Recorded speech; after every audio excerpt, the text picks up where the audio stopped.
todos hayan podido conectarse sin ninguna dificultad. Este es el primer webinar de un ciclo de webinars que vamos a ir realizando, concretamente 3 webinars que se van a ir realizando uno cada semana y que se suman a un esfuerzo global, a un esfuerzo regional impulsado por Justicia Juvenil Internacional, a quienes agradecemos sinceramente. Así, en el caso concreto de Bolivia, con el apoyo de Proyecto Mundo, Tutator y otras instituciones que están apoyando para poder realizar este esfuerzo, se pretende realizar estos webinars con el objetivo de reflexionar y debatir un poco de qué es lo que vamos a hacer o qué es lo que podemos hacer frente a esta crisis del coronavirus en torno al sistema penal para adolescentes. Como es el primero, voy a explicar muy brevemente va a ser la metodología de estos webinars. Consiste primero en que cada experto invitada presentará brevemente algunas preguntas que hemos definiendo previamente en cada una de las temáticas y después leemos los comentarios, las preguntas que se puedan ir compartiendo en el chat de la plataforma. En ese sentido, por favor, todos los que nos están siguiendo, siéntanse en total libertad para poder comentar, para expresar sus dudas, sus inquietudes, etcétera, en el chat que lo tienen acá en la plataforma y al finalizar, bueno, a la mitad de este webinar comenzaremos a dar lectura de estos. El webinar durará 1 hora, 40 minutos para las presentaciones de los panelistas, los últimos 20 minutos para responder a estas preguntas. Antes que nada, quisiéramos agradecer a todas las personas que nos están acompañando, que en este momento nos están siguiendo, y a las instituciones que hacen posible que se desarrolle este evento, a Justicia Juvenil Internacional, a Proyecto Mundo, al Juzgado de la Niñez y Adolescencia de Cochabamba, a la Unidad Especializada de Justicia Penal para Adolescentes del Ministerio Público, a la Defensoría de la Niñez y Adolescencia de Tarija, y bueno, a muchas otras instituciones que de una u otra manera, y de manera muy comprometida, por cierto, continúan trabajando para garantizar y hacer posible que se respeten los derechos de las y los adolescentes con responsabilidad penal en el país. En ese sentido, hoy tenemos el agrado y el gusto de contar con 4 panelistas, el cual es un honor para mí presentarlas. A la doctora Claudia Canaza, abogada con varios posgrados en temas de niñez y adolescencia, fue defensora de la niñez y adolescencia y actualmente ejerce el cargo de juez en materia de niñez y adolescencia. Asimismo, a la doctora Jimena Carballo, ella es maestra en Derechos Humanos y promotora de diversos programas para adolescentes, tanto en Cochabamba como en todo el país. Actualmente ejerce el cargo de fiscal de materia especializada en el sistema penal para adolescentes. A la doctora Carolina Ortiz, ella es jefa de la Unidad de Defensorías de la Niñez del Gobierno Autónomo Municipal de Tarija y Provincia Cercado, con amplia experiencia en temáticas sobre niñas, niños y adolescentes. Y a la doctora Saraí García, directora nacional de Proyectos de Justicia Juvenil Internacional México. Ella es maestra en Derecho Internacional y ha impulsado varias acciones para la protección de poblaciones en situación de vulnerabilidad en el país, de México, como en otras áreas. Y bueno, su servidor, Adrián Pieico, soy director ejecutivo de Fundación Tutator Bolivia y en esta ocasión los acompaño como moderador de este panel. Reitero el agradecimiento a nuestras panelistas, que en verdad reconocemos y agradecemos sinceramente que nos compartan su experiencia durante esta etapa y además nos ayuden a reflexionar sobre qué acciones son las que podemos impulsar.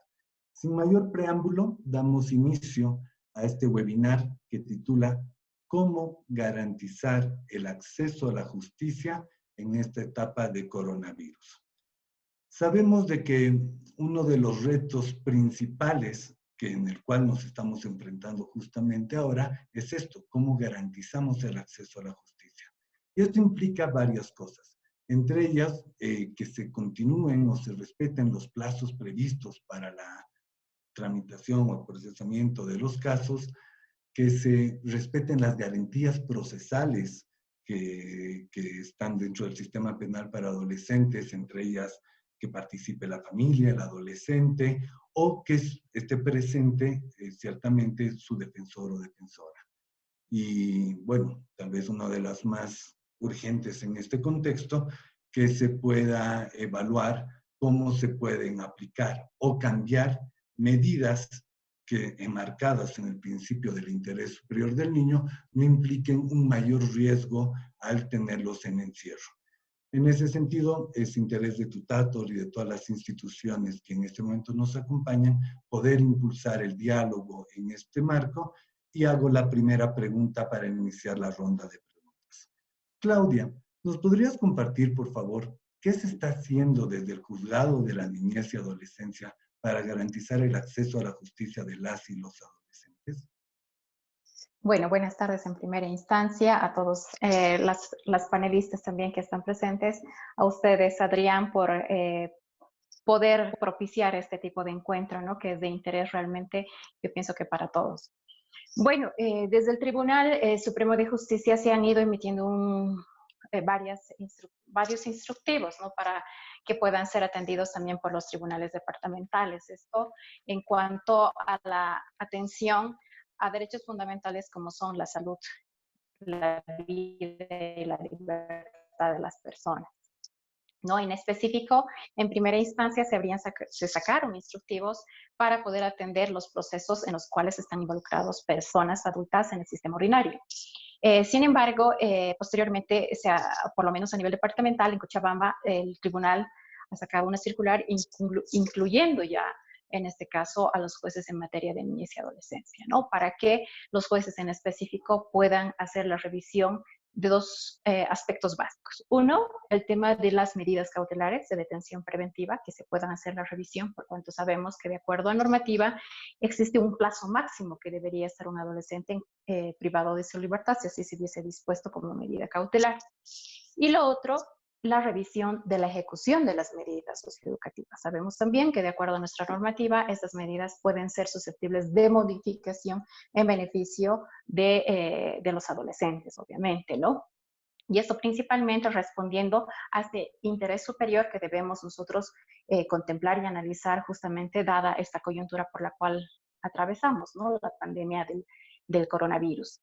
En ese sentido, hemos tenido una serie de coordinaciones, primero entre las instituciones que componemos obviamente el sistema penal para adolescentes, departamental, para que podamos ir revisando estas medidas cautelares o las medidas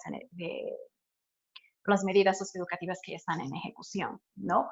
Entonces, a Dios gracias, tenemos una adecuada coordinación con la instancia técnica departamental de política social, que es la que se encarga justamente de la administración del Centro de Reintegración Social, donde están cumpliendo los adolescentes las medidas cautelares de detención preventiva o las medidas cautelares, perdón, o la ejecución de las medidas socioeducativas, ¿no? Algunas con restricción y otras con privación de libertad. Entonces, ellos nos han ido facilitando la información que nosotros requerimos para poder analizar y realizar los cambios de cualquiera de estas dos medidas, si es que así correspondiese además, ¿no? También se ha ido coordinando en el sentido de ver cómo ellos están garantizando lo que tú decías, Adrián, hace un momento, ¿no? El derecho de los adolescentes a poder seguir manteniendo contacto y relacionamiento con la familia. Y bueno, coordinando internamente con ellos, ellos indicaban que en muchos casos no había números telefónicos de los familiares, entonces se dieron a la tarea de buscar a través del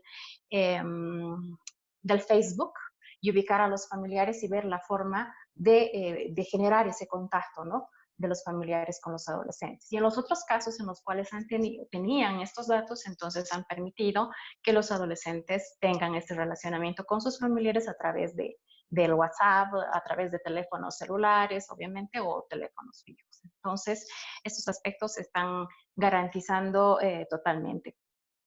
Ahora, con relación, por ejemplo, al conocimiento de las causas, sabemos que justamente por esta pandemia eh, estamos limitados en la movilización, ¿no es cierto? No nos estamos movilizando a nuestras fuentes de trabajo. Sin embargo, se ha generado justamente a partir del Tribunal Supremo condiciones que nos permitan llevar adelante estos procesos, ¿no? Sin paralizar la continuidad de los plazos, ¿no? Entonces, por lo menos, en este caso, el Ministerio Público o Defensa Pública o la Defensoría pueden hacer las solicitudes a través del buzón judicial, y el buzón judicial hace la coordinación eh, con la oficina gestora. Es una oficina gestora que se ha creado a raíz de una ley en materia ordinaria, pero que ahora de forma excepcional, al igual que el buzón judicial, están actuando justamente para poder hacer este enlace entre estas instituciones con los operadores de justicia, ¿no? Y de esta forma, entonces, nosotros conocemos las solicitudes, tendríamos que conocer las solicitudes de cualquiera de estas instancias y atenderlas y resolverlas oportunamente, tal cual establece la normativa especial. Bien, gracias. Muchísimas gracias, Claudia. La verdad es súper interesante cómo se ha seguido realizando y utilizando distintos medios para poder coordinar con las distintas instituciones, pero además con la familia y con el adolescente. Jimena, en este marco, desde el Ministerio Público, ¿qué acciones también se han estado realizando para garantizar el acceso a la justicia? Buenas tardes, Adrián. Gracias por la participación y la cobertura que nos das, y a través tuyo a todos los panelistas y los asistentes. Bueno, el Ministerio Público ya desde inicios de la cuarentena empezó con una serie de instructivos a efectos de no descuidar el tema del control de la investigación, las directrices que se dan y sobre todo el cumplimiento de los plazos procesales. En este sentido, tenemos la ventaja de que contamos con un sistema que se llama Justicia Libre, el JL1, que nos permite acceder a toda la información que está en los cuadernos de investigación, pero de manera virtual. Es decir, contamos con cuadernillos electrónicos a los cuales podemos acceder sin necesidad de estar en nuestros despachos. De esa manera es que el Ministerio Público ha seguido con su función de 24/7, porque fuera del trabajo que desempeñamos normalmente en nuestros domicilios a partir de la cuarentena, también hacemos turnos permanentes. Entonces, no hemos descuidado la atención a la ciudadanía en general y a nuestros casos en específico. En el tema específico de los menores involucrados en la ley, los adolescentes con responsabilidad penal, se han dado instrucciones a través de la Dirección de la Coordinación de Justicia Penal Juvenil y también de la Fiscalía General, en sentido de que debemos seguir con la tramitación de las causas a través de la plataforma, la dirección de la investigación en todas esas causas que sean de interés y necesidad inmediata. Tenemos este sistema que tiene interoperabilidad con el juzgado, lo que nos permite tramitar las causas ordinarias a través del Internet por medio de esta plataforma. Y en el caso específico de justicia penal juvenil, se han venido realizando muchas acciones de manera tal que los juzgados de niñez y adolescencia también formen parte de esta interoperabilidad. La ventaja de este sistema es que lo podemos hacer desde el lugar donde estemos. Podemos tener comunicación inmediata con la gestora y así revisar los procesos, mandar memoriales, incluso acceder a una plataforma para poder realizar las audiencias de manera virtual. En el caso de los mayores se ha realizado estas audiencias durante toda la cuarentena, así se han llevado a cabo las medidas cautelares, por ejemplo, pero todas las gestiones se están realizando para que la próxima semana ya podamos tener esta interoperabilidad con los juzgados de niñez y adolescencia y así permitirnos llevar a cabo todas estas audiencias que han quedado pendientes. En estas audiencias quedan, por ejemplo, los cambios de medida, las cesaciones a la detención preventiva y todas aquellas que nos permitan que los adolescentes tengan el acceso a la justicia respetando el proceso y los plazos, que es lo que más nos interesa como Ministerio Público. Muchísimas gracias, Jimena.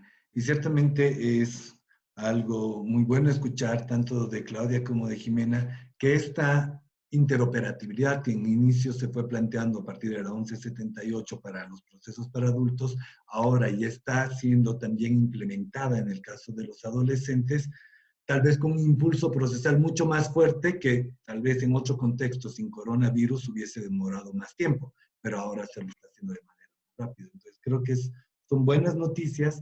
Y Carolina, si tú nos podrías compartir también desde la Defensoría de la Niñez y Adolescencia, qué es lo que se está o cómo se está precautelando el ejercicio del acceso a la justicia. Bien, buenas tardes a todos los que están participando de este pequeño conversatorio, ¿no? Y saludar a los panelistas desde Tarija. Bueno, la Defensoría de la Niñez y Adolescencia viene trabajando las 24 horas con equipos de turno. Nuestra labor principal se radica en nuestra propia esencia, ¿no? En lo que establece el 188, cuál es nuestra atribución, y es asumir defensa en todos los aspectos. Es así que hemos venido coordinando y garantizando que se lleven las audiencias programadas por el Ministerio, tanto convocadas por el Ministerio Público en temas de conciliación, como también aquellas que han sido designadas ya notificadas por el Tribunal Departamental de Justicia a través del Juzgado de la Niñez. Se ha asistido a las audiencias de medidas, bueno, para modificación de medidas, para salidas alternativas. Estas audiencias han venido ya en la última semana masificándose por vía virtual, ¿no? Estamos asistiendo en vía virtual para poder garantizar que se lleve adelante esa audiencia. Toda vez que si bien aquí en Tarija se ha implementado que la defensa pública asume la defensa del adolescente, queremos dejar bien claro que ante la ausencia de la defensa pública, el adolescente puede ejercer también su libre derecho de la defensa especializada y Defensoría de la Niñez asumir este rol, ¿no? Con el consentimiento del adolescente. Entonces, esa es nuestra finalidad, evitar que se suspendan las audiencias. Hemos tenido satisfactoriamente la anterior semana y esta modificaciones a terminaciones anticipadas con libertad asistida, que es algo que beneficia al adolescente y queremos, y ahora creo que todos entendemos cómo se siente estar privado de la libertad, ¿no? Tenemos que ver, que garantizar lo que se ha dejado en mucho tiempo de lado, que son lo que nos recomendaban las reglas mínimas de Beijing, que sean de última ratio, y creo que hemos estado alejándonos un poco de eso. Defensoría de la Niñez como garantista de derechos no se aleja por el hecho de que sea un adolescente con responsabilidad penal, no se aleja de que es un adolescente. Entonces, nosotros tenemos un criterio de defensa de derechos por encima también de la defensa técnica que se pueda aplicar en el proceso del adolescente, ¿no? La finalidad siempre va a ser garantizar que él pueda estar cerca de su familia, que sea una decisión de última instancia la privación de libertad, toda vez de que la ley 548 ha modificado y nos ha dado mucha materia para analizar los derechos. Creo que es garantista y debemos interpretarla en ese sentido, toda vez de que a veces estamos restringiendo, ¿no? Esta interpretación, aun hacerlo de manera sesgada, cuando el mismo código nos establece en el artículo 9. La interpretación del código se debe hacer siempre precautelando el interés superior. Y es así como venimos trabajando. Defensoría de la Niñez tiene un equipo interdisciplinario de abogado, trabajadora social y psicóloga que trabajan las 24 horas.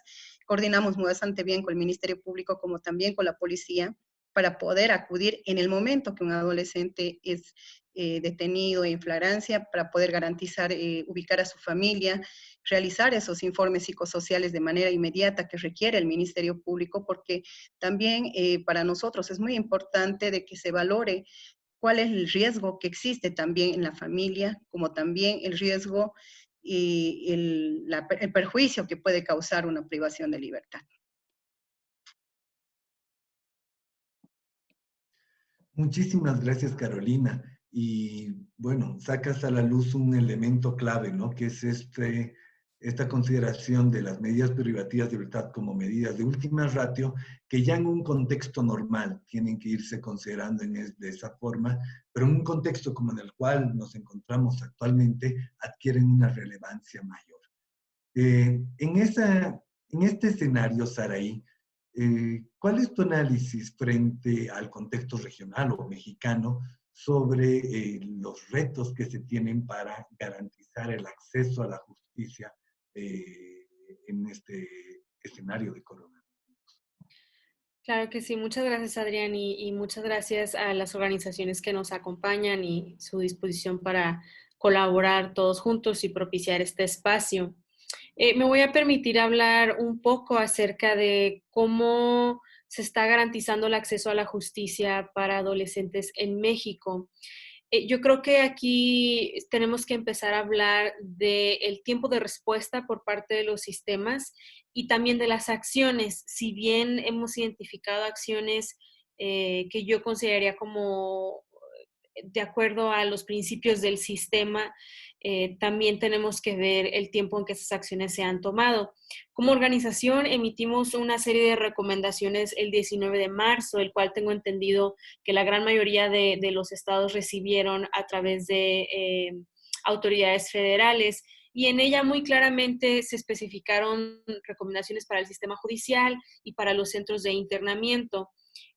Tenemos reporte de los estados donde nosotros trabajamos, no enteramente de todos los estados de la República, pero en general tenemos una idea de las acciones que se han tomado.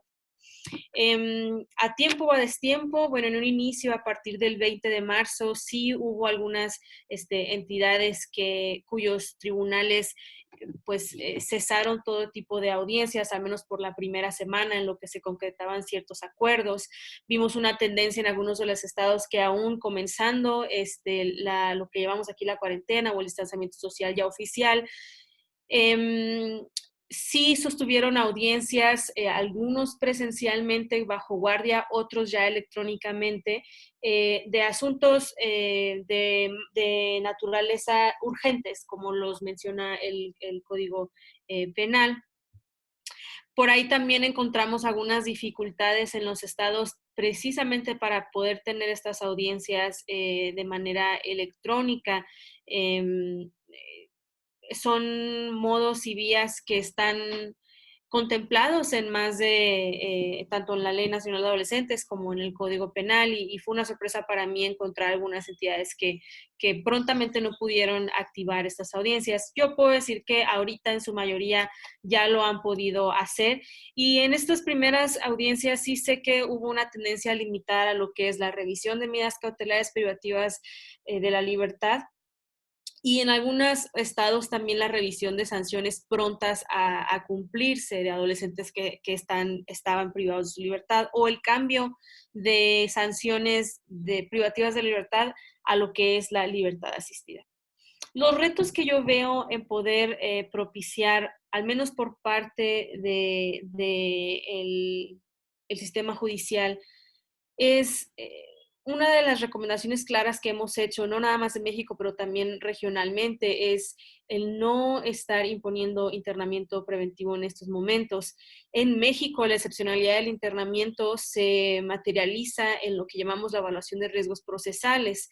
Sin embargo, aunque una pandemia en sí explícitamente no es un riesgo procesal, sabemos que puede poner en riesgo la salud del adolescente, y eso se puede considerar como un aspecto de vulnerabilidad, sobre todo si son adolescentes que en su mayoría en México, muchas veces los adolescentes que llegan al sistema traen un uso o abuso de sustancias, y eso pudiera ser una condición de vulnerabilidad ante la pandemia que estamos viviendo, entre otras cosas. Aún así, nos hemos enterado que se han aplicado nuevos internamientos preventivos, y esto tiene que ver al principal reto en cuanto a cómo propiciar la justicia para adolescentes, Adrián, que yo creo que es la especialización. En México, algunos estados han sido muy proactivos en mantener la legalidad, en mantener propiciar la justicia para los adolescentes, no nada más por parte del sistema judicial, pero también en centros de internamiento vemos la disposición y el compromiso para estar al cuidado de la salud mental de los adolescentes, garantizar que se puedan comunicar con sus familias, aun si es por medios electrónicos. Sí, también tenemos, cuando encontramos muy buena disposición y las medidas que se han cambiado a la libertad, pues el reto es entonces qué seguimiento se le va a dar a los adolescentes en la libertad, ¿no? Entonces son dos retos, el reto de respuesta y su respuesta en tiempo y forma. Y lo siguiente es si se ha dado esta respuesta de acorde a las recomendaciones que hemos hecho de revisión y cambio de medidas, que lo hablábamos en uno de los webinars que hemos hecho específicamente de este tema, del cambio de medidas privativas de la libertad. Es entonces cómo se le da seguimiento al adolescente en la libertad durante este tiempo y sobre todo después de que termine el distanciamiento social, ¿no? Muchísimas gracias, Saraí.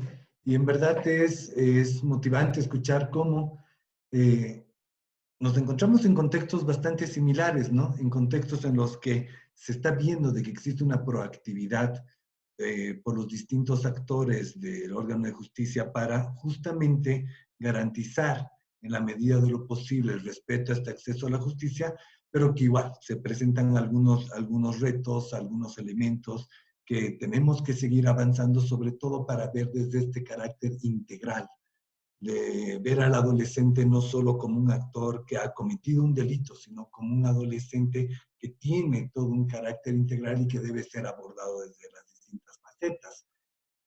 Antes de pasar a la siguiente pregunta, quisiera recordarles, por favor, a todos los que nos están siguiendo, que después de esta segunda ronda de preguntas, vamos a iniciar con las preguntas del chat, que de hecho ya han comenzado a hacerme llegar algunas por mensaje privado.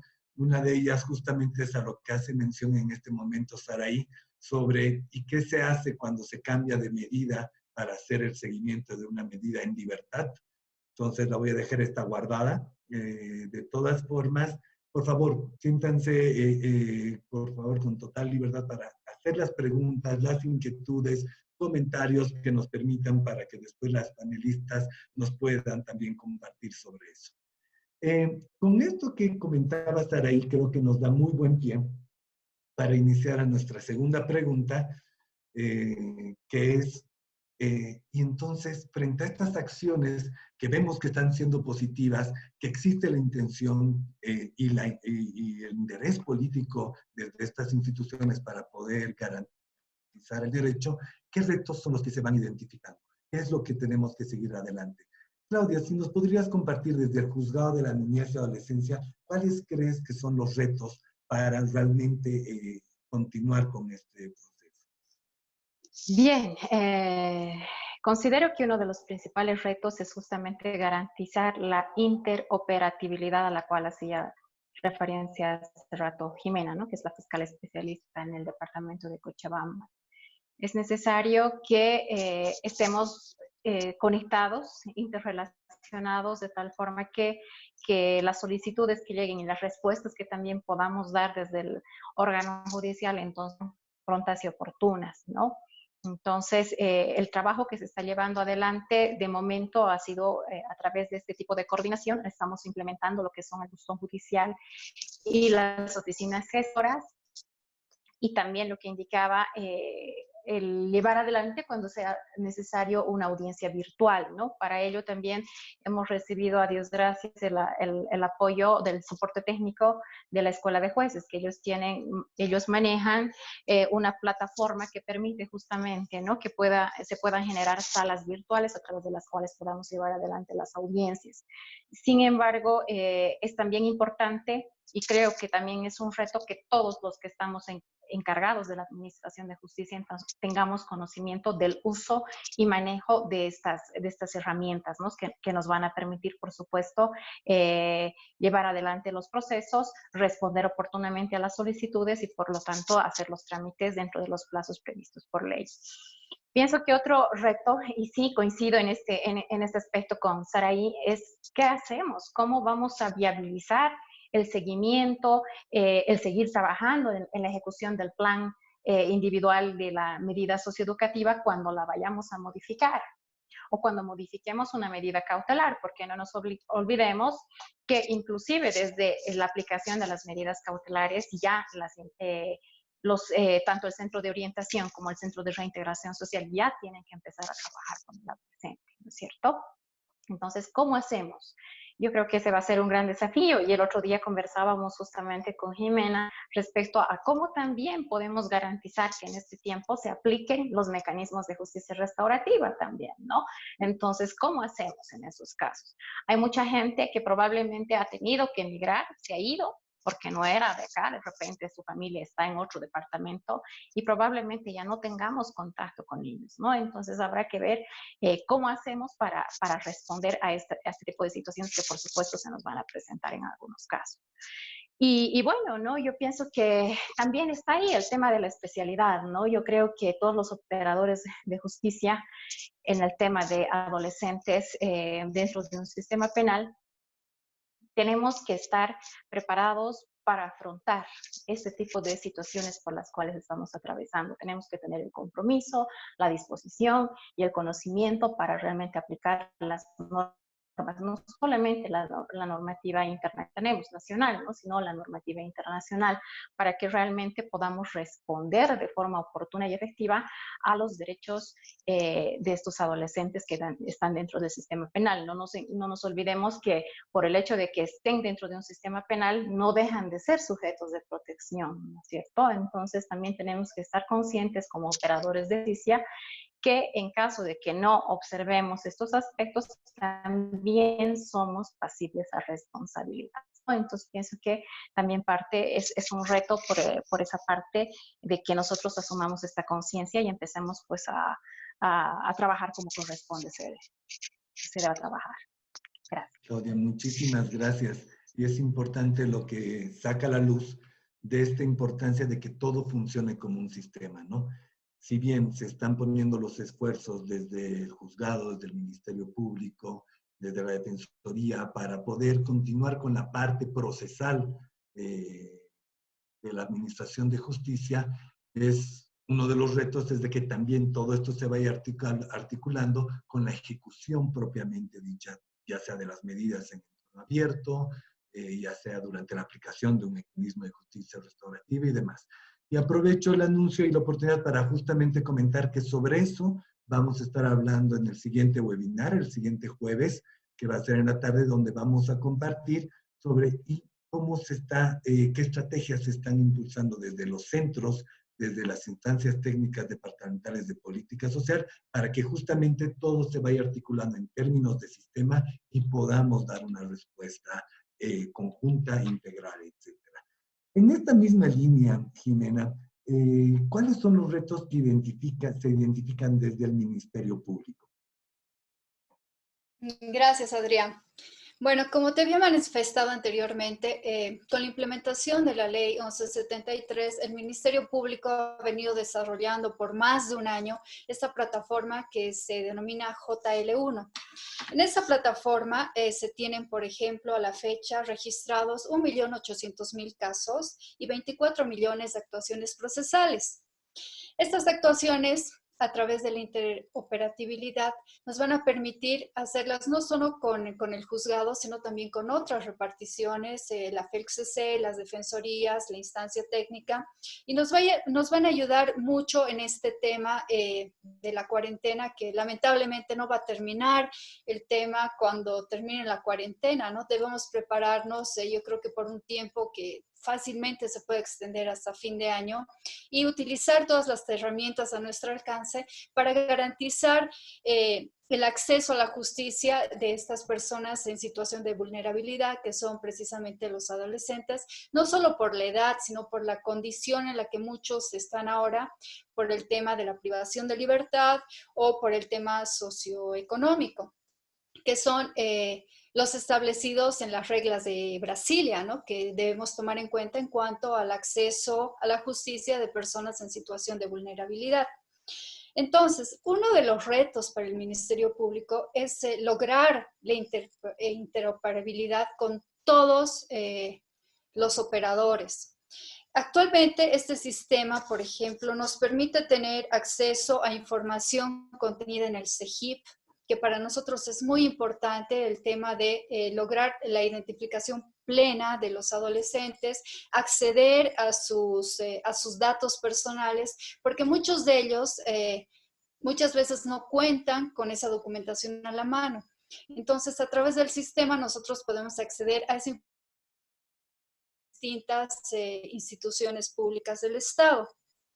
El reto para el Ministerio Público es socializar el uso de esta plataforma, que entre otras cosas va a permitir también a las partes y a los abogados poder acceder a través de un código QR que se les da al cuadernillo y poder desde sus despachos o las personas desde su domicilio contar con toda esa información que normalmente la recaban acudiendo a nuestras instituciones. Entonces, un reto para el Ministerio Público es socializar esta plataforma y también es una respuesta a la situación de crisis por la que atravesamos por esta situación de la cuarentena como consecuencia del coronavirus. Entonces, el Ministerio Público tiene que enfrentar esta situación socializando las herramientas que tiene a disposición de todos. Considero también que las gestiones que se han hecho, porque en esto se ha trabajado, como te digo, durante las últimas semanas a través de la Dirección y la Fiscalía General, y para garantizar este acceso es que se han tomado contacto con instituciones como UNICEF, por ejemplo, que nos ha dado todo el apoyo para trasladar a las familias, en caso de ser necesarias para una audiencia, o dotarnos de equipos electrónicos o tablets para que a través de estos instrumentos o aparatos puedan ellos acceder y estar presentes en las audiencias virtuales. Como tú sabes, en el tema de adolescentes en conflicto con la ley, no solo necesitamos la presencia de los adolescentes y de su abogado defensor, sino de una serie de actores imprescindibles para que se realice la audiencia y además para garantizar los derechos de los adolescentes.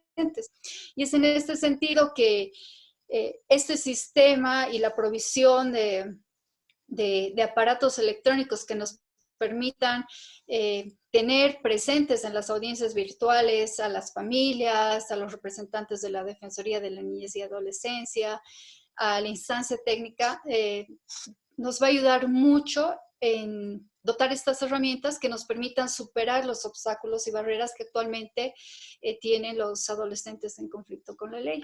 De esta manera vamos a garantizar el acceso a la justicia y el cumplimiento de los plazos procesales. Muchísimas gracias, Jimena. Y es importante resaltar cómo la tecnología en estos momentos se está constituyendo en un instrumento bastante útil. Y ciertamente la tecnología por sí misma no es la solución, sino ciertamente una tecnología bien usada, una tecnología bajo un enfoque de derechos humanos, como muy bien lo señalaba Claudia, bajo el principio del interés superior del niño, o las reglas de Beijing, como señalaba Carolina o Jimena también sobre las reglas de Brasil y Saraí, con los lineamientos. Entonces, con todo esto, que es lo que genera el enfoque, poder utilizar y aplicar correctamente estas tecnologías, porque de la misma forma se podrían utilizar estas tecnologías para precisamente tener más adolescentes en los centros de privación de libertad. Y no, más bien bajo este enfoque lo que se está haciendo es precautelar este ejercicio de derecho. Es algo muy, muy oportuno y muy, muy loable. Y en esta misma línea, querida Carolina, ¿cómo tú evalúas los retos desde la Defensoría de la Niñez y Adolescencia? Bueno, sí, es muy importante hacernos una evaluación de todo lo que estamos viviendo. Es una situación única, pero también que nos está dando unos desafíos muy grandes. El primero que nosotros ya estamos justamente cubriendo es que el personal se capacite en el uso de esta interacción, ¿no? Y como dicen, ¿no? La interoperatividad con el sistema de administración de justicia va a ser muy importante para la Defensoría de la Niñez. Uno, para hacer el seguimiento correcto, no dejarnos sorprender por el tiempo, hacer seguimientos, ver las salidas alternativas por las que se puede optar o una terminación anticipada para ya poder derivar a ese adolescente a el acompañamiento en justicia restaurativa. Pero también tenemos ante esta situación que consideramos no va a acabar muy pronto y tal vez se amplifique el tiempo o cambie también nuestra rutina normal de la que teníamos antes, es un reto importante para la Defensoría de la Niñez crear el protocolo de actuación única con la defensa pública. Esto con la finalidad de coordinar coordinar las actuaciones, toda vez de que si bien aquí en la capital ellos asumen la defensa técnica del adolescente, Defensoría de la Niñez es la que elabora los informes psicosociales y para eso nosotros tenemos un tiempo muy corto, de manera que tenemos que tener una sola línea de trabajo para poder también darle el criterio o darle las herramientas tanto al Ministerio Público como a la autoridad judicial para que ella haga una valoración integral de la situación en la que se encuentra el adolescente. Esto te hablo tomando en cuenta los principios que debemos ejercer, que es la menor afectación al adolescente. Entonces, si no tenemos un buen informe psicológico, un buen informe social en el cual nos diga cuál es la familia inmediata, cuál es el riesgo que también existe y puede existir en esa familia, no vamos a tomar decisiones correctas y tampoco le vamos a ayudar a la autoridad judicial a tomar una decisión correcta precautelando el interés superior del adolescente. Entonces son desafíos grandes que se tiene en sí. Defensoría de la Niñez y Adolescencia ya viene capacitándose. Hemos sido invitados por parte del Tribunal Supremo de Justicia para la capacitación en cuanto a audiencias virtuales. Hemos hecho hincapié justamente en que estas audiencias que se van a llevar a cabo en los juzgados sean controladas, ¿no? En cuanto a la publicidad, toda vez de que se tratan de procesos donde están involucrados niños, niñas, adolescentes, tanto por los adolescentes con responsabilidad penal como aquellos procesos donde son víctimas también menores de edad. Sin embargo, nos han garantizado desde el Tribunal Supremo de Justicia de que se iba a garantizar esta restricción, esta reserva, para que no sea pública, toda vez de que se tiene esta característica de los demás procesos ordinarios. Entonces, eso nos alienta a que el personal tiene que estar capacitado también para interactuar de esta manera, ya sea a través de los móviles, a través de las computadoras, para que puedan acceder de manera oportuna y no seamos más bien el punto de perjuicio para que no se lleve a cabo, por ejemplo, una audiencia de un adolescente. Y esto es un trabajo que tenemos que articularnos, de tener una sola línea de intervención con defensa pública, toda vez de que si bien ellos tienen que asumir también, en base a nuestros informes, la defensa del adolescente. Sin embargo, son desafíos grandes y grandes cambios que se nos vienen. Muchísimas gracias, Carolina. Y gracias por poner también sobre la mesa esta importancia sobre la capacitación que ya justamente hacía mención Jimena hace un momento y en el reto que va a representar, ciertamente para todos. Migrar de relacionamientos sociales estrictamente que son muy bonitos, pero que lamentablemente en este momento no podemos, muy humanos, en este momento vamos a tener que utilizar estas otras plataformas. Es un reto para todos, pero tenemos que irlo haciendo, ¿no? Y tenemos que ir avanzando. Creo que parte de eso justamente también son estos webinars en los que ahora de manera virtual vamos compartiendo y vamos construyendo todas estas estrategias. Saraí, viendo este contexto y considerando las experiencias que también tú has estado compartiendo con otros países en los anteriores webinars, desde España, desde Costa Rica y bueno, muchas regiones del mundo, ¿cómo tú evalúas que se puedan dar los siguientes pasos? ¿Cuáles serían el plan propositivo para continuar con todo esto? Claro, pues hablábamos de retos y cada quien compartió estos retos y creo que los retos son similares, tanto regionalmente como en otros países. Muchos de esos retos se comparten. Y yo los categorizaría como en dos aspectos. Los retos ahorita de actuar en frente a la pandemia, ¿no? Que son de manera urgente, como garantizamos la justicia para los adolescentes, también se tiene que hablar del tema de las víctimas, etcétera. Pero luego viene la otra categoría de retos que aplican a este tiempo del post-COVID y entonces, ¿de qué manera vamos a actuar? Yo creo que aquí el reto principal es qué tanto se va a permitir los diversos sistemas el tomar las acciones que se toman ahorita para responder al COVID son acciones muchas que se deberían de estar tomando sin una pandemia. Estamos de acuerdo en esto, en el sentido de que deberíamos de ser efectivos en propiciar la excepcionalidad del internamiento, deberíamos ser efectivos en propiciar el menor tiempo que proceda el tener un buen servicio de acompañamiento a la libertad. Esas son cuestiones de los sistemas que deberíamos de estar perfeccionando tiempo a tiempo, y que ahora la pandemia nos pone en una disyuntiva donde tenemos que priorizar, tenemos que actuar de manera rápida y tenemos que evaluar el impacto a largo plazo. Sin embargo, creo que en los pasos a seguir es qué estamos aprendiendo de esto, ¿no?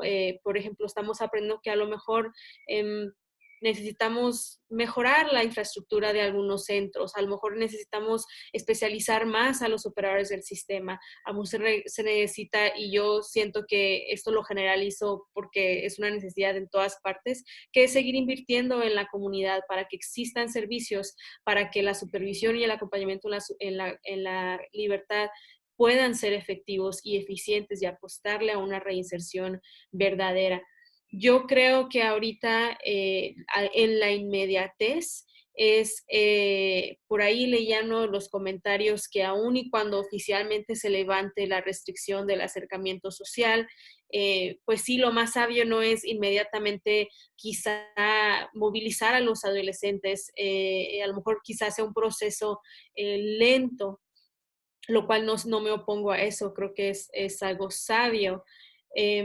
Pero lo que le sigue después de esto es aceptar los retos que nos ha traído la pandemia, para entonces hacer los verdaderos cambios de política pública, verdaderos reforzamientos a cómo ya funcionan algunos sistemas de justicia para adolescentes.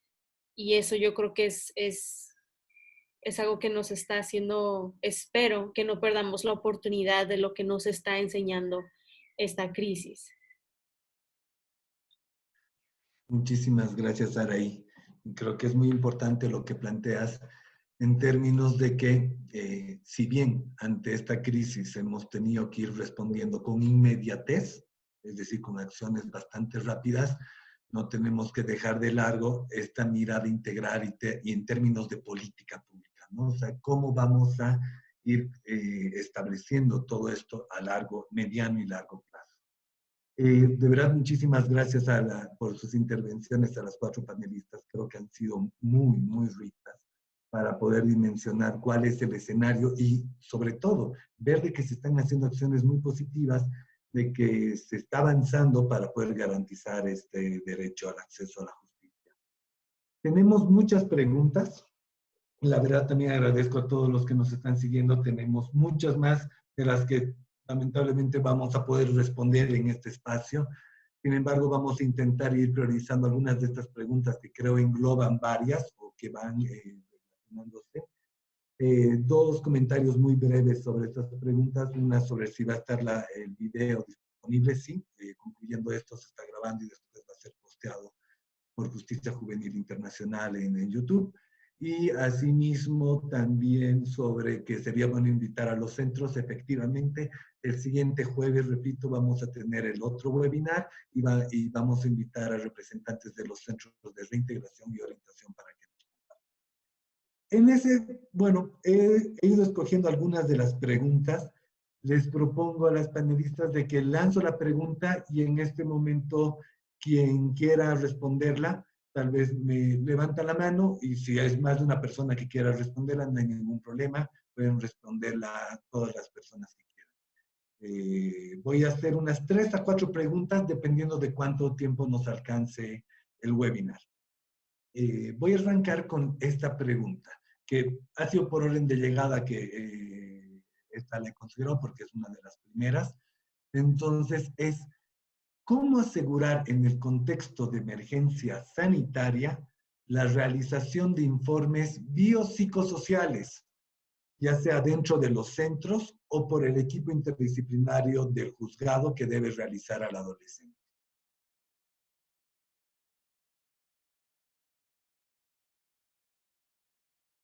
Entonces, esta pregunta es, ¿cómo se puede seguir abordando el trabajo interdisciplinario con el adolescente durante esta etapa de emergencia sanitaria? Ya sea por los equipos de los centros, tal vez, o el equipo del juzgado, o otro equipo interdisciplinario de la defensoría, pero ¿cómo se puede seguir realizando estos informes biopsicosociales? Bueno, mire, simplemente, bueno, está a cargo de otra instancia el realizar esto. Sin embargo, a manera de ejemplo de lo que vamos trabajando nosotros con las familias que están en alto riesgo, ¿no? Y con adolescentes en situaciones de riesgo, lo que estamos haciendo es justamente las sesiones vía WhatsApp, ¿no? Se hacen sesiones de la misma manera que se está haciendo, ¿no? Invitando y haciendo un seguimiento a través de las redes sociales. O sea, esa vez utilizando, ¿no? el WhatsApp como los grupos se conforman donde pueden realizar la intervención tanto la psicóloga, la trabajadora social, la mamá que es del adolescente, el adolescente para poder interactuar y hacer un seguimiento desde en el cumplimiento de esta medida, ¿no?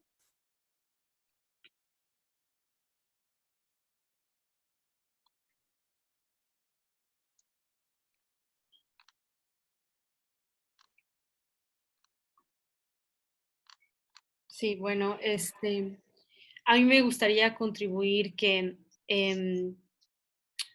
pues, el trabajo para con los adolescentes creo que, si bien el reto es para los centros que han tenido que recortar el personal técnico o la entrada a voluntarios o talleristas, y entonces el adolescente, por ende, tiene menos horas o menos intervenciones diarias en cuanto a la programación. Sin embargo, creo que con el uso de las tecnologías, se puede de alguna manera buscar opciones para seguir trabajando con el adolescente. Entiendo que cada país es diferente, quién hace esta evaluación del entorno psicosocial, del avance en los famosos planes individualizados de los adolescentes, pero si bien creo que el centro de internamiento puede elaborar un informe sobre estos avances y y modificar sobre todo el plan individualizado conforme a las posibilidades de los centros.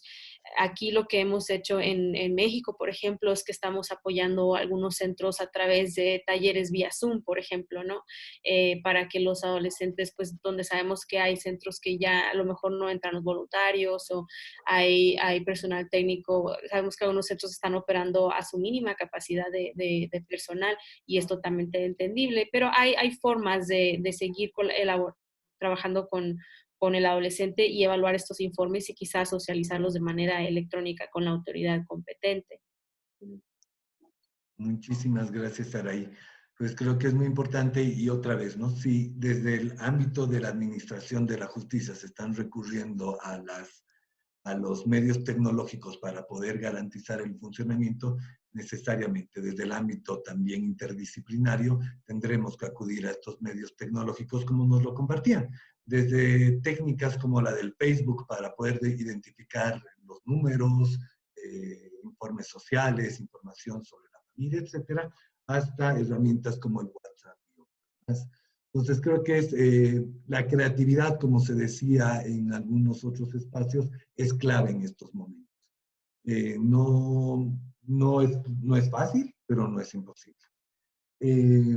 Continuando con otras preguntas, aquí hay otra que está muy ligada a esa también, y es, en el caso que la familia del adolescente no esté apta para una reintegración, es lo que están planteando, o que tal vez no se logre ubicar a la familia del adolescente y se realice un cambio de medida, ¿es posible integrarlo a una familia sustituta, a un tutor?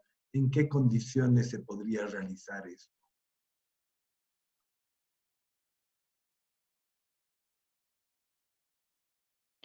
Así es. Primero Carolina y después Claudia, ¿les parece? Sí, eso es muy importante. Hace un instante decía que es muy importante el seguimiento de los informes sociales en cuanto al entorno familiar. No siempre la familia a la cual tal vez queremos sacar de una privación de libertad para restituirlo a un hogar, si desconocemos cuál es el riesgo que existe en ese hogar, vamos a volver a la misma cadena de peligro, de riesgo para el adolescente. Entonces, el informe social nos tiene que arrojar qué posibilidades hay con la familia o sugerirnos. En algunos casos, por ejemplo, hay ONGs que trabajan brindando también el modelo de familia sustituta para garantizar, mientras se trabaja paralelamente con la familia, y pueda la familia rescatar o recibir a ese niño una vez que ya esté preparada para afrontar los cambios o muchas veces es por el tiempo, por la distancia. Estamos hablando a veces de familias, sobre todo en comunidades, de donde es un poco más cerrado recibir a un adolescente, porque si se entera la comunidad de que ya ha estado detenido, muchas veces la familia tiene temor de recibirlo por la cercanía de lo que comparten en comunidad, ¿no? Diciendo, tu hijo ha estado detenido, y muchas veces por el que dirán, la familia se siente reticente. Entonces ahí es importante el trabajo con la familia, con la comunidad, el trabajo que vienen haciendo diferentes ONGs, por ejemplo, para ayudar en este proceso es muy importante. En Defensoría de la Niñez y Adolescencia se hace una valoración también para no restituir a un adolescente donde una familia va otra vez a generar este espacio de riesgo, ¿no?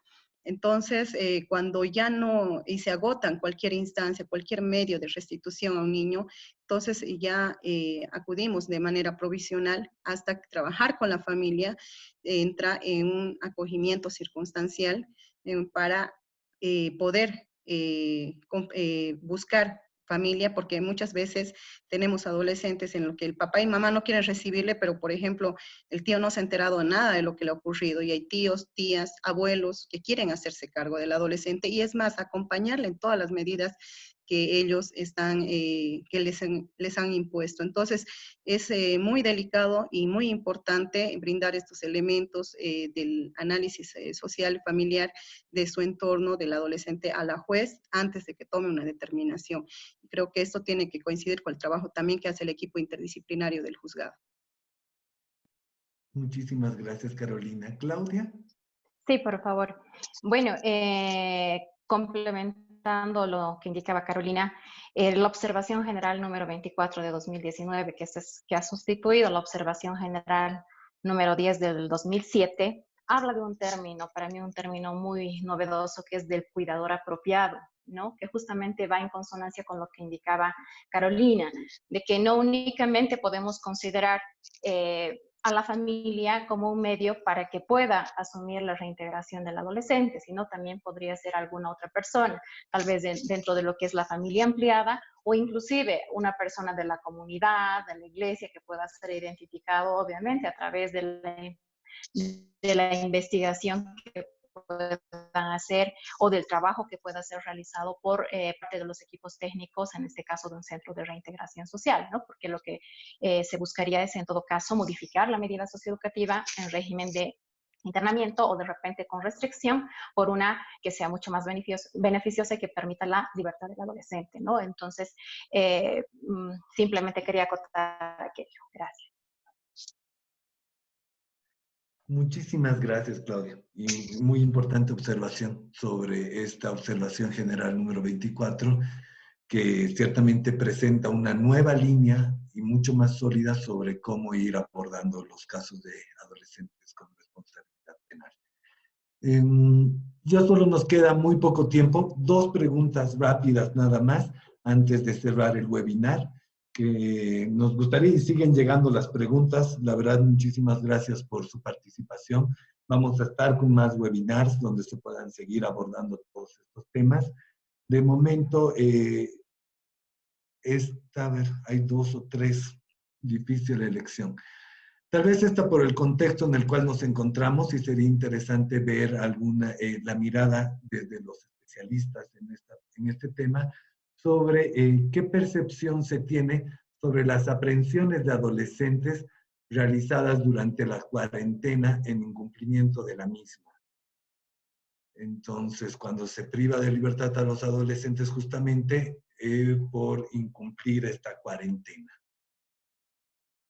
¿Alguien quisiera comentar? Si me permites, Adrián, esto es algo que compete un poco más al Ministerio Público.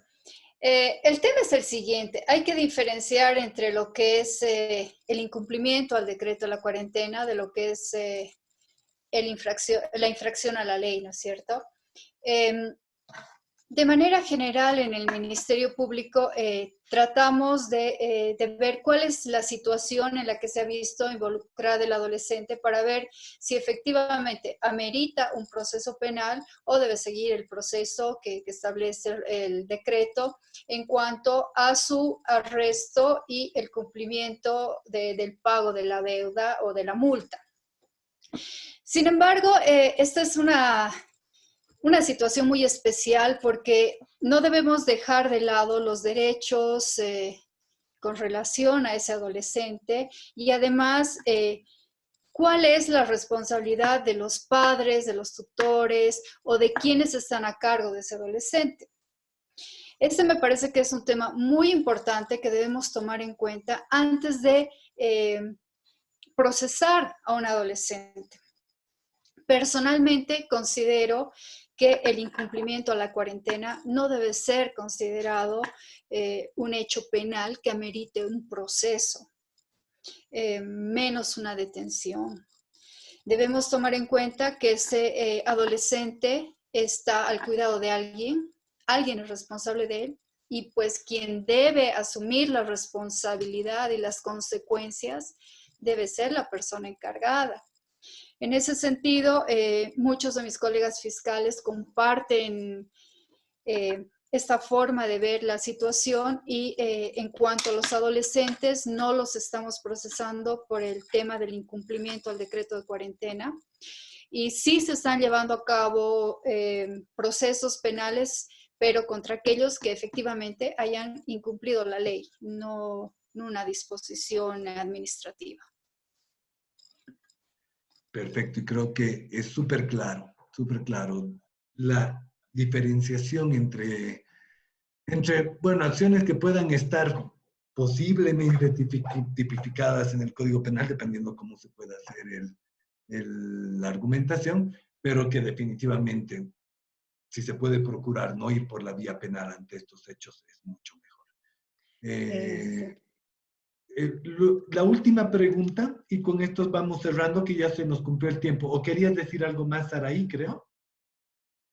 ¿No? Ya, perfecto. Carolina, sí, claro que sí. Simplemente cortito, solamente que seguro todos van a compartir, y comparto lo referido por la doctora Jimena, que quien ha sido clara en decir de que están cuidado de una persona. En materia de la niñez y adolescencia no se penaliza todo.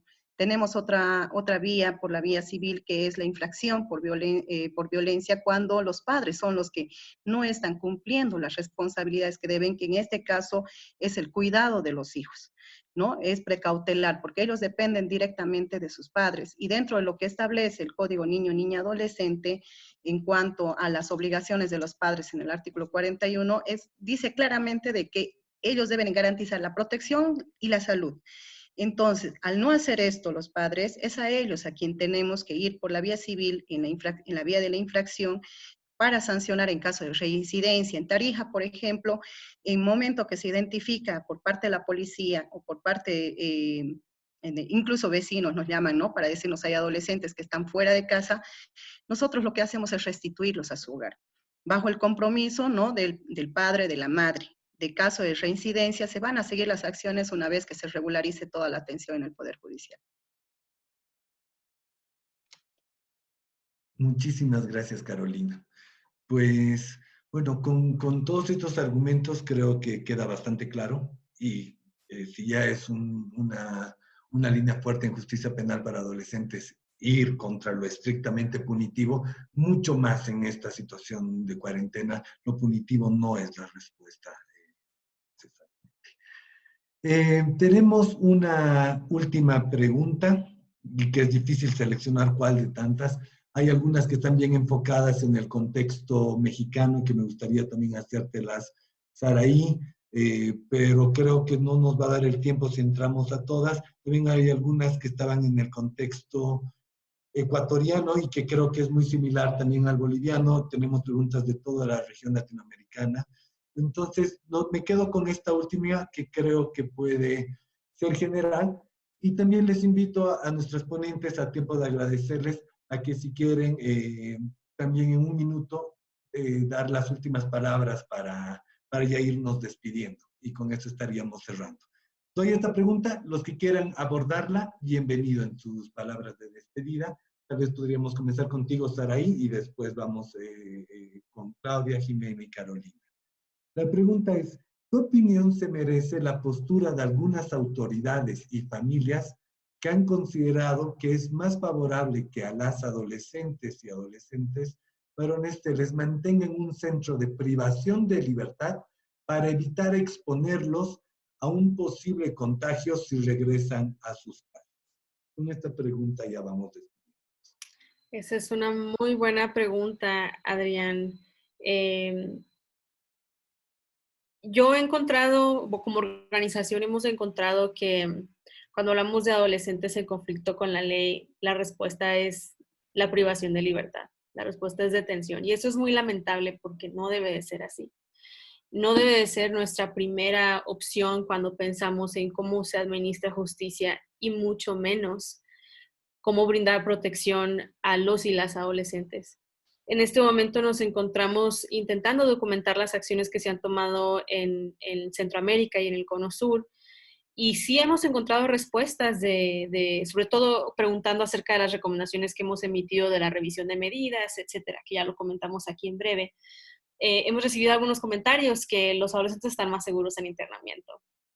El internamiento jamás será la primera respuesta o la mejor respuesta. Aún sabemos que aun cuando las condiciones en el internamiento pueden ser propicias, tenemos el efecto de la institucionalización de la persona adolescente, que eso también requiere de un proceso de desinstitucionalización. Pero no me sorprende porque aún entre operadores del sistema existe tal creencia que el internamiento quizá es lo mejor que le puede suceder a una persona.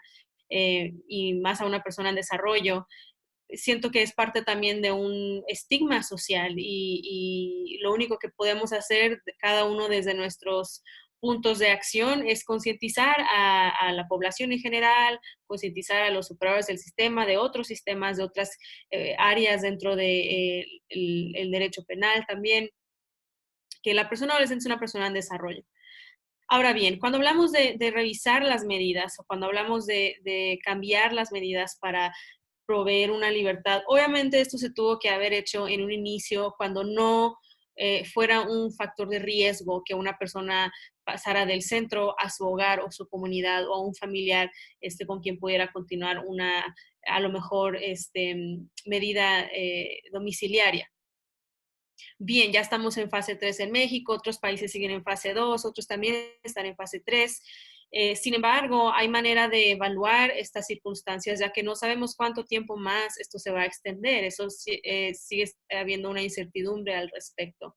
Y mientras se puedan tomar todas las medidas sanitarias posibles, y de nuevo, cuando se evalúan las medidas, ayer lo hablábamos en el webinar sobre el cambio de medidas, ¿no? Sí, también debemos de evaluar las circunstancias familiares. Si las circunstancias familiares y el avance del adolescente dentro al interior son propicias, entonces podemos cambiarle una medida quizá a una domiciliaria y con todas las precauciones sanitarias que conocemos poder reubicar al adolescente en su hogar.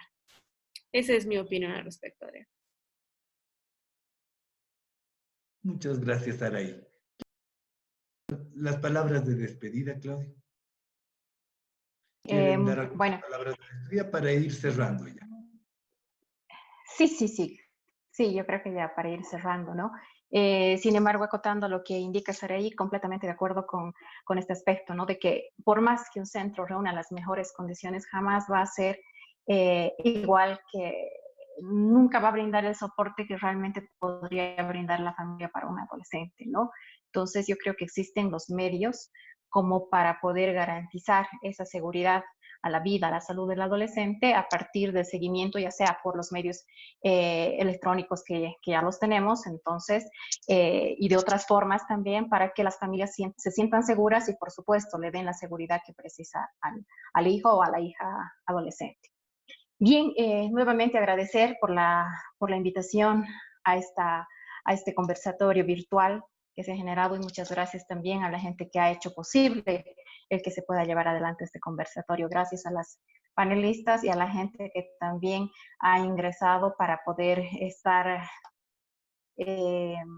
bueno, para poder escuchar las posiciones que tenemos desde las distintas instituciones.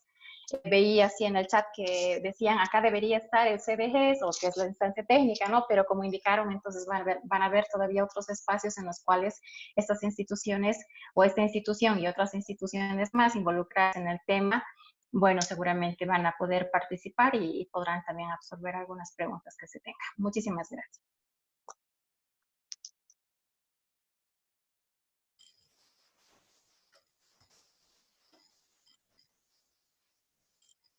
Muchísimas gracias, Claudia, más bien a ti.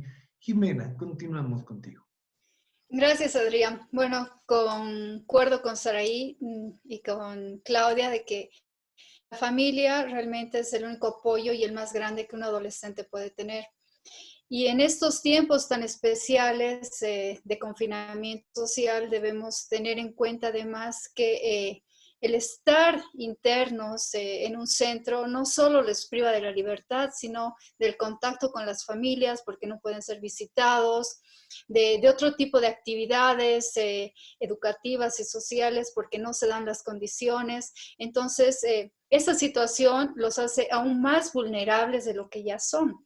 Y yo considero que como operadores de justicia, teniendo la obligación de garantizar el derecho de acceso a la justicia de todos los adolescentes, debemos, por lo contrario, ¿no? Propiciar las condiciones necesarias para los cambios de medida, para evitar las detenciones preventivas y para colgarnos de las herramientas tecnológicas que nos permitan realizar todas estas audiencias virtuales.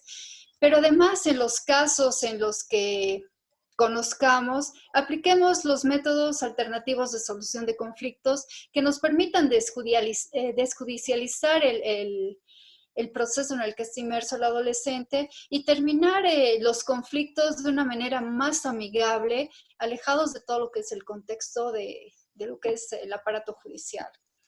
Y bueno, quiero darte las gracias a ti, a los organizadores, a mis compañeras panelistas por la oportunidad que nos das de dar nuestra opinión y reflejar cuál es la actividad que estamos haciendo como operadores de justicia y el trabajo que también están realizando nuestras instituciones. Gracias a ti, gracias a todos. Muchísimas gracias, Jimena. Carolina. Bueno, gracias primeramente por la invitación y comparto con todas las panelistas, ¿no? Y como lo he venido reiterando, la privación de libertad es una medida de última ratio para los adultos. ¿Por qué no lo tomamos desde ese punto? También para los adolescentes con mayor razón. Y creo que todos ahora y todas estamos en esa situación de confinamiento en nuestros hogares y creo que estamos más desesperados por salir. Entonces, creo que tenemos que sensibilizarnos un poco más en cuanto a la etapa de desarrollo en que se encuentra un adolescente y solidarizarnos también en que él necesita su familia, ¿no? La privación de libertad tampoco va a ser una solución y tampoco por una situación como la que están pretendiendo hacerla, ¿no? Por poner en riesgo la salud y determinar y penalizar todo. Hay otras medidas, las otras medidas están establecidas también en el código que vienen y tienen la finalidad solamente de adecuar la conducta y no necesariamente es por la vía penal, ¿no? Agradecida por la invitación y para cualquier otro momento estaremos presentes cuando nos convoque. Muchísimas gracias, Carolina. Bueno, con esto estaríamos cerrando. En verdad creo que ha sido un webinar bastante útil, bastante productivo. Agradecerles sinceramente a todas nuestras panelistas, Jimena, Claudia, Carolina, Saraí.